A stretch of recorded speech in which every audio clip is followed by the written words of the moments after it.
जिंदगी झंड बा फिर भी घमंड बा।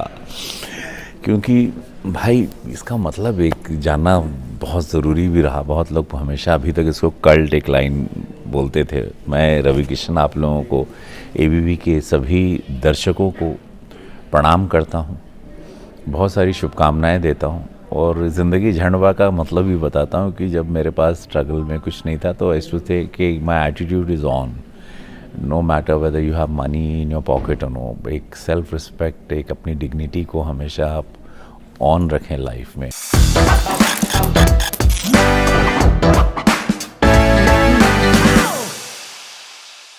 जिंदगी झंड तो थी शुरू में, लेकिन घमंड कभी नहीं किया। मतलब मैं मिला हूँ आपसे पहले भी और कभी हमें लगा नहीं कि घमंड किया। और ये डायलॉग हम सब बहुत बोलते हैं, मतलब मुझे लगता है कि दिन में कई बार तो 10-12 बार बोल देते हैं।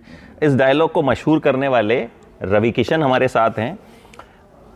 आमतौर पर लोग करियर बनाते हैं, लेकिन रवि किशन ने भोजपुरी इंडस्ट्री को भी रिवाइव किया, खड़ा किया। लेकिन खुद कैसे खड़े हुए थे?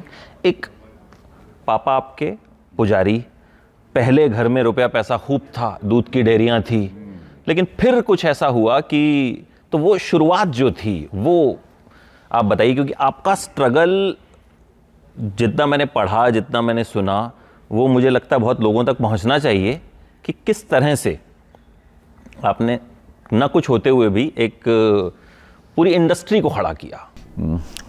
लोग चल कर आते हैं, मैं रेंग कर ऊपर आया हूँ। मेरे पास पिता से मिला हुआ दौलत के रूप में अध्यात्म था, संस्कार थे, ईमानदारी थी। पापा पंडित श्याम नारायण शुक्ला वो नहीं रहे मेरे जीवन के गुरु। और उसके बाद मैंने फिर अपनी लड़ाई उसी बिकॉज सब कुछ चला गया था तो मेरे पास यही दौलत पापा से मिली और उसको लेके मुझे लगा कि ज़िंदगी में लेट्स मूव अहेड। आप लोग में से कितने ऐसे होंगे जो भी यंग होंगे, पढ़ के ग्रेजुएट हो रहे होंगे, बढ़ रहे होंगे लाइफ में। ये थियरी बहुत कमाल की कभी अपनाइएगा। शूज़ पहन के मैं रोज़ नहा धो के कसरत करके शूज़ पहन लेता था, क्योंकि मुझे लगता था शूज़ आपको लेके जाते हैं आपकी मंजिल की ओर। वेदर आपको कोई पता हो ना पता हो, कोई कॉल आ रहा है, फ़ोन नहीं आ रहा है, कोई जॉब दिख रही है, अंधेरा ही दिख रहा है सब जगह, शूज़ आप ज़रूर रोज़ पहनिएगा और वो शूज़ आपको एक मंजिल की तरफ ले जाता है। तो आप सभी लोग मेरे बारे में बहुत कुछ जानना चाहते होंगे। सबको लगता होगा कि सुपरस्टार बन गए, सांसद बन गए, गोरखपुर से इतने लाख वोट से जीते। तो आप इसके पीछे बहुत बड़ी तपस्या थी। फिर आप लोगों का प्यार बहुत था, मुझे जनता ने बहुत प्यार दिया और मुझे देश ने बहुत प्यार दिया और अभी तक दे रहे हैं और उनके प्यार बढ़ता ही जा रहा है। तो कारण यही कि एक खुली किताब रहा मैं, और जो भी रहा सामने रहा, सच रहा। कभी हर चीज़ों को मैंने सामने आप लोगों के रखा और आप लोगों ने मुझे उसको एक्सेप्ट करके मुझे फिर आशीर्वाद दिया। जी, आपने जो शुरुआत की थी, रामलीला में सीता माता का रोल किया करते थे और मम्मी की साड़ी पहन के, तो वो कैसे मतलब लगा कि किसी ने कहा कि भाई यही रोल कर लो, या फिर? देखिए वो उसमें वो रोल ख़त्म हो गए थे तो एक ही रोल बचा था। तो मुझे जब ईश्वर शुरू करता है तो फिर आपको कोई ना कोई रास्ता दिखाता है और वो एक शुरुआत थी जीवन की। क्योंकि मैं गाने बजते थे तो मैं नाचने लगता था, गाने बजते थे, म्यूज़िक पैर थिरकते थे, तो मुझे लगा कि ये मेरे साथ ये सब क्यों हो रहा है। और उसका कारण ये था कि कहीं ना कहीं ईश्वर मुझे, महादेव जिनको मैं अपना इष्ट देवता और मेरा सब कुछ मानता हूँ, शिव, तो भगवान शिव मुझे ऐसा लगता था कि कहीं एक रास्ता दिखा रहे हैं कि इसी रास्ते तुम आगे बढ़ोगे। जैसा हम हिंदी फिल्मों में अक्सर बच्चन साहब की फिल्मों में देखते हैं ना कि मैं फेंके हुए पैसे नहीं उठाता, और वो फिल्मी चीज़ होती है कि आज इस सेठ ने मुझे ठुकरा दिया और फिर आकर के हम वही चीज़ खरीद लेते हैं। तो ऐसा आपने भी ज़िंदगी में बाद में सुपरस्टार बनने के बाद किया। तो किस तरीके से मुंबई से वापस जाना हुआ और फिर कैसे उसे खरीदा? तो खैर हम जानते हैं कि वो पूरे फ्लैट को आपने खुद अपने एक इंटरव्यू में कहा था कि फिर मैंने उसे खुद को खरीद लिया था जिसे हमें छोड़ना पड़ा था। तो ये बहुत बहुत इंस्पायर करने वाली चीज़ और बिल्कुल फिल्मी कहानी है, लेकिन आपने उसे जी जी जी। कहीं ना कहीं सच किया? देखिए, ज़िंदगी में जो जो चीज़ें, सब मेरे खेत गिरवी थे वो चले गए थे, मेरा घर, वो सारी चीज़ों को दोबारा लाके अपने पिता को माता को देना था, भाई बहनों को। मैं छोटा था, मैं चाहता था कि सब लोगों को वो सारी सुख सुविधाएं मिलें, और मुझे बहुत दुख होता था कि पैसे के अभाव में पिता अपमानित हो रहे हैं, या हमारे घर में चीज़ें नहीं, या बढ़िया भोजन नहीं है। तो मुझे ऐसा लगता था कैसे भी वो ला के देना है, और वही एक मेरी लड़ाई थी कि मैं पहले अपने परिवार को खुशियाँ दूँ।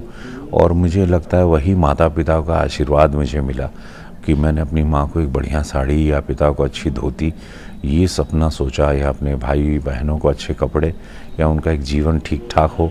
ये सोच ही निरंतर मेरी सोच के साथ मैं बढ़ता गया।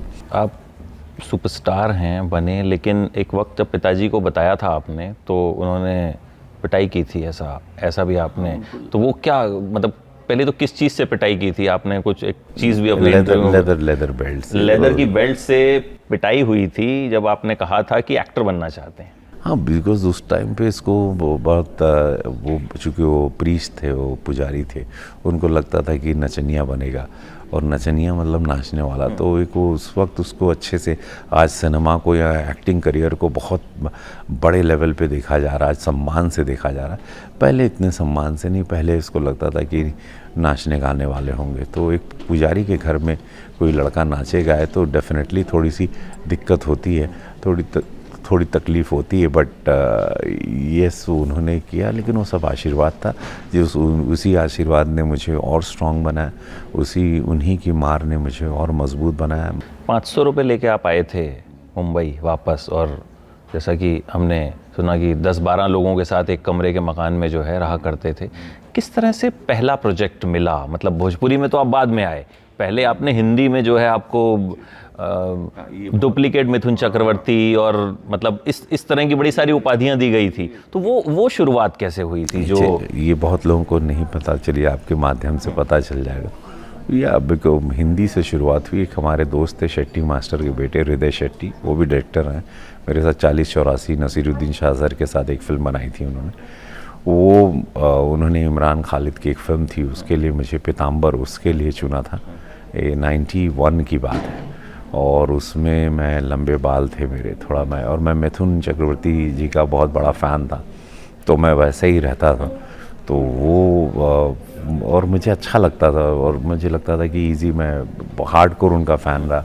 बाद में हम लोग काम भी किए, बहुत सारी फिल्में, और फिर अच्छे मित्र भी बने मेरे, वो अभी तक मित्र हैं। तो वो एक रहा, तो मैं श्रेय दूंगा हृदय शेट्टी को। उनकी वजह से फिल्म वो चली नहीं, फिल्म फिर उधार की ज़िंदगी मिली। 25,000 रुपये आपको मिले थे उस फिल्म के? हाँ, हो गए थे 25,000। उसमें एक मोटरसाइकिल हुई थी। तो उसके बाद उधार की ज़िंदगी काजोल जितेंद्र मौसमी चटर्जी के साथ की। वहाँ के राजू जी मिले, वो गुरु के रूप में मिले। उन्होंने सिखाया मुझे कि कपड़ों पे तवज्जो नहीं देना, और तुम्हें ऐसे ही मतलब एक्टिंग पर ध्यान दें, चेहरे पे। तो वो चीज़ मैंने उनसे सीखी, और वो आगे बढ़ा। और फिर उसके बाद अक्षय कुमार के साथ फिल्म एक ज़ख्मी दिल की, फिर मिथुन चक्रवर्ती के साथ, फिर सबके साथ करते तेरे नाम की सलमान खान के साथ। वहाँ से जो है, वहाँ से करियर में थोड़ा नज़र आया, लेकिन फिर भी रोल नहीं मिले। मेरी एक इमेज बन चुकी थी कि रवि किशन को लो, एक गेंद में छक्का मारना है तो रवि किशन। मैं वो एक गेंद से परेशान हो गया था कि मुझे एक गेंद ही क्यों मिलती है, मुझे 6 गेंद कब मिलेगी। तो फिर मैंने महमावला भी, अभी ये बहुत बड़े एक्सप्रेस वे पर मैं दौड़ नहीं सकता, मैं गांव के रास्ते चलता हूं। और मुझे एक ऑफ़र हुई, मोहन जी प्रसाद जी अब नहीं रहे, उन्होंने एक फ़िल्म सैया हमारा ऑफ़र की भोजपुरी, और वो फिल्म ने मैंने मेहनत की उसमें। 75,000 में मैंने 25,000 रुपये एक्शन में उसमें खर्च करवाए। वो फिल्म मेरी माँ ने कहा, मतलब भोजपुरी तो इंडस्ट्री बंद हो चुकी थी, माँ ने कहा कोई नहीं तो गाँव वाले देखेंगे। तो मैं बोला चलो एक फुल फ्लेज एक हीरो की फ़िल्म दोबारा एक शुरू करें हम। और वो फिल्म ने सारे रिकॉर्ड्स तोड़ दिए, और वहाँ से मुझे एक सुपरस्टार का आयाम शुरू हुआ, और आई नेवर लुक बैक। उसके बाद मैं आगे बढ़ता गया, और बिहार यूपी ने मुझे बहुत प्यार दिया, और मैं सुपरस्टार के रूप में जाना गया। फिर बिग बॉस मिला, फिर वहाँ पे फर्स्ट बिग बॉस में जहाँ ज़िंदगी झंडवा उस घर में बोला, जहाँ से वो डायलॉग मशहूर। और ये वो पॉइंट है, भोजपुरी इंडस्ट्री उस वक्त एक तरह से ख़त्म हो चुकी थी, लेकिन फिर भी आपने भोजपुरी फिल्म की, और वहाँ से आज कहीं ना कहीं वो इंडस्ट्री का भी एक रिवाइवल, लाखों लोगों को रोज़गार मिला। आज कितने लोगों का घर चल रहा है, और बहुत सारे फिर बाद में सुपरस्टार आ गए। आज मुझे बहुत खुशी होती, आज गोरखपुर में आज एक बहुत बढ़िया से एक इंडस्ट्री चल रही, और गोरखपुर में अब शूटिंग हो रही है, गोरखपुर में लोगों को रोज़गार मिल रहा है। एक और बड़ा ऐसा आपके साथ हुआ था कि एक फिल्म के लिए 75,000 मिलने थे, 8,000 आपको दे दिए और फिर बाकी आपने मांगे तो बोले रोल दे रहे हैं ना, तो पैसे मांगोगे तो रोल भी काट लेंगे। तो वो किस्सा, मतलब वो वक्त भी आपने देखा है? वो ऐसा था उस बारे में भी, वो किस्सा भी हम ज़रूर सुनना चाहेंगे। एग्जैक्टली क्या हुआ? नहीं, हुआ था कि वो प्रोड्यूसर थे, हमको खेत छुड़वाने के लिए पैसे चाहिए थे, तो उन्होंने बोला था कि और डबिंग में आपको दे देंगे, और बड़ी फिल्म थी। खैर अब मैं नाम नहीं लेना चाहता वो प्रोड्यूसर का, लेकिन वो बेचारे वो भी बाद में हमको बस स्टॉप पे हमको खड़े हुए देखे। तो ईश्वर का खेल होता है। वो उन्होंने कहा कि डबिंग में आपको दे देंगे पैसे। डबिंग में हम गए तो बोले कि पैसे मांगोगे, मैंने डबिंग कर दी। बोले डबिंग कर लो। डबिंग ख़त्म हुई, फिर बाद में पैसे मांगे तो उन्होंने कहा कि रोल काट देंगे, अगर पैसे लोगे तो रोल काट देंगे। तो हमने बोला कोई बात नहीं, आप रोल रखिए, पैसे नहीं चाहिए हमको, हमारा रोल मत काटिए। तो वो एक समय भी कमाल था हमारा। एक और, आज सबके पास जो हैं वो हज़ारों लाखों के फ़ोन्स होते हैं। आपने 1,000-1,500 रुपये में एक फ़ोन सबसे पहले ख़रीदा था और उसकी पूजा किया करते थे, टीका वीका लगाया करते थे। वो फ़ोन MTNL के फ़ोन हुआ करते थे, तो उस वक्त पे तो मैं उसकी अगरबत्ती करता था कि फ़ोन बजेगा और काम आएगा। तो उसमें तिलक टीका उका लगाता था उस फ़ोन को, और वो धुआं करता था ताकि कभी फ़ोन बजेगा किसी प्रोड्यूसर डायरेक्टर का और कोई फिल्म शुरू होगी। तो ये सब एक वो मासूमियत वाली स्ट्रगल होती है, जहाँ पे आपका कोई सहारा नहीं होता, तो आप ईश्वर को सरेंडर करके एक एनर्जी के साथ आगे बढ़ते हैं। एनर्जीज़ को मैंने हमेशा अपने साथ रखा, जिसको मैं भगवान शिव कहता हूँ। तो वो मेरी सारी शक्तियाँ बनी।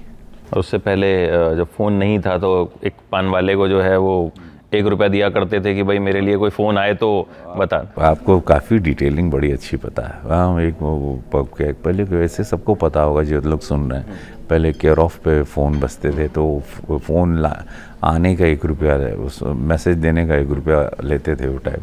तो वो भी हुआ है। तो मतलब स्ट्रगल की सारी सुंदरता, मैंने कहा ना कि मुंबई शहर जो पहले बम्बई था उसको पैदल ना पाया मैंने। तो ये सारी सुंदरता है स्ट्रगल के टाइम की, और ये सब होनी चाहिए लाइफ में। आपके पास किस्से होने चाहिए, किस्से कहानियाँ नहीं हैं तो फिर ज़िंदगी एक कोरा कागज़ नहीं होनी चाहिए। अच्छा, बिग बॉस में जाने का, आप उस वक्त तक तो सुपरस्टार बन चुके हैं। Yeah, I was so busy. I was shooting 3 shifts in a day, and my wife one day she told me, प्रीति शुक्ला नाम है उनका, बोले आप मुझे प्यार करते हैं। मैं बोला क्यों पूछ रहे हो? बोले नहीं, आप घर जाइए, क्योंकि उस वक्त शायद थोड़ा सा कहीं ईगो, अहम, पैसे का आ गया था मुझ में, कहीं मुझ में थोड़ा सा मैं शॉर्ट टेम्पर हो गया था, गुस्से वाला था, चिढ़ जाता था। तो वो चाहती थी कि मैं थोड़ा शांत हो जाऊं, अपने आप को जानूं, शूटिंग की दुनिया से थोड़ा दूर जाऊं, घर में कहीं लॉक हो जाऊं। उनको भी नहीं पता था कि वो कितना ख़तरनाक घर है वहाँ पे। अगर आप बिग बॉस में चले गए तो आपको ब्लैंक हो सकते हैं आप दिमागी तौर से। और मैं वहाँ गया, मेरे लिए बिग बॉस का घर एक बहुत बड़ा आशीर्वाद हुआ। I learn so much from there. मैं वहाँ पर 3 महीने था। मैंने ज़िंदगी को बहुत करीब से पाया। मेरे कुछ सवालात थे लाइफ के, वो सॉर्टेड हो गए और बहुत क्लियर विजन हो गया। And when I came out I knew कि मुझे अब क्या करना है, क्या नहीं करना है लाइफ में। परिवार की अहमियत से लेके सबकी, पत्नी, बच्चे, परिवार की। And then I got very clear. And उसके बाद आई नेवर लुक बैक। फिर मणिरत्नम सर की फिल्म मिली, श्याम बेनेगल जी की मिली, बड़ी बड़ी हिंदी फिल्में मिलने लगी।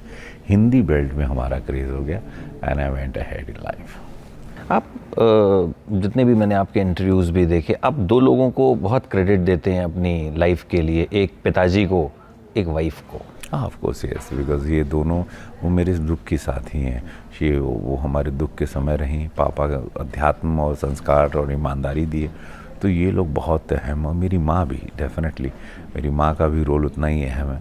तो नारी शक्ति में बहुत स्ट्रॉन्ग है। तो ज़िंदगी में नारी शक्ति का आशीर्वाद जिसके पास भी है, वो आदमी कभी पीछे नहीं मुड़ता। माँ हो, पत्नी हो, बहन हो, बेटी हो, वो आदमी देखना हमेशा बहुत आगे जाता है। अब आपने तमाम चीज़ें कर ली, मतलब हिंदी फिल्मों से लेके भोजपुरी फिल्मों के सुपरस्टार बन गए और अब OTT पे भी आ गए। तो अब लगता है कि जो हासिल करना था कर लिया, या अभी भी वो भूख जो पहले वाले रवि किशन में थी, जो तेरे नाम में थे या उससे पहले जो स्ट्रगल करते थे, वो अब भी कायम है? हाँ, भूख तो मेरे हमेशा, क्योंकि मेरे शरीर में इतने सारे किरदार रहते हैं, सबको बाहर आना है। मुझे बहुत सारे, अब रवि किशन को गोरखपुर जो मेरी कॉन्स्टिट्यूंसी है वहाँ तैयार करना है, उनको रोज़गार के लिए आगे लेके जाना है, वहाँ इंडस्ट्री लगानी है मुझे, फिल्म इंडस्ट्री, और वो सारी चीज़ों को करना है, सेवा भी करना है। मैं अब इस इंटरव्यू के आखिरी में यही कहना चाहूँगा कि सेवा करना चाहिए। बहुत सारे रवि किशन मैं देखना चाहता हूँ रोज़गार के रूप में, और अपनी गोरखपुर की सेवा करते हुए एक ऐसा सांसद बनना चाहता हूँ कि जो बरसों बरसों तक याद रहे। जैसे हमारे प्रधानमंत्री जी, जैसे पूज्य योगी महाराज जी, और जैसे अमित शाह जी, हमारे बहुत सारे सांसदगण हैं जिन्होंने, और बहुत सारे बड़े नेता रहे हैं, जो NTR रहे हैं, MGR रहे हैं, जयललिता जी रही हैं, जो लोग बरसों बरसों याद रखेगी क्या सांसद थे भाई, क्या हम बन के आए थे, हमने जिताया और इन्होंने हमारी ज़िंदगी में बहुत बदलाव लाए। तो मैं ऐसा कुछ करेंगे, एक अगर ये सेवा भाव का रूप भगवान ने दिया है, आशीर्वाद दिया है कि मैं सांसद बना हूँ, तो वो भी अब मैं पूरा करना चाहता हूँ। उस कॉन्स्टिट्यूंसी को पूरा एक नया रूप रेखा जैसे महाराज जी करते हैं, मैं भी एक अपनी तरफ से पूरा लगा के एक नई चीज़ें वहाँ क्रिएट करने हैं। जैसे रंगमंच है, वो हर चीज़ों को बढ़ावा देना, रोज़गार को बढ़ावा देना, सिनेमा को बढ़ावा देना, कलाकार अनगिनत रवि किशन देखना है, और एक अच्छा एक आदर्श बन के जाना है कि हाँ, एक बढ़िया इंसान आए थे हमारे लाइफ में, सांसद के रूप में, कलाकार के रूप में। बिल्कुल, रवि किशन तो कह रहे हैं कि वो अनगिनत रवि किशन पैदा करना चाहते हैं, लेकिन हम सब जानते हैं कि Ravi Kishan one and only हैं। और बिल्कुल रवि किशन जैसे बहुत से लोग हो सकते हैं, लेकिन आप वन एंड ओनली हैं और वन एंड ओनली रहेंगे। और बहुत बहुत शुभकामनाएं आपको। आपकी ज़िंदगी का ये जो सफ़र है, ये कहीं ना कहीं मुझे लगता है कि ABP न्यूज़ के ज़रिए बहुत लोगों तक पहुँचेगा। और जो स्ट्रगल कर रहे हैं लोग ज़िंदगी में, कहीं भी, ज़रूरी नहीं है मुंबई में स्ट्रगल कर रहे हैं, ये कहीं ना कहीं कहानी इंस्पायर करती है कि भाई इंसान में जज्बा हो तो वो कुछ भी कर सकता है। मैं इसका श्रेय इनको देना चाहता हूँ, ये बढ़िया इंटरव्यू लेने के लिए, बढ़िया सवाल दागे तो मेरे मन से और दिल से सारी आवाज़ें निकली, और उम्मीद करूँगा कि आप लोग इसी तरह अपना प्यार दें।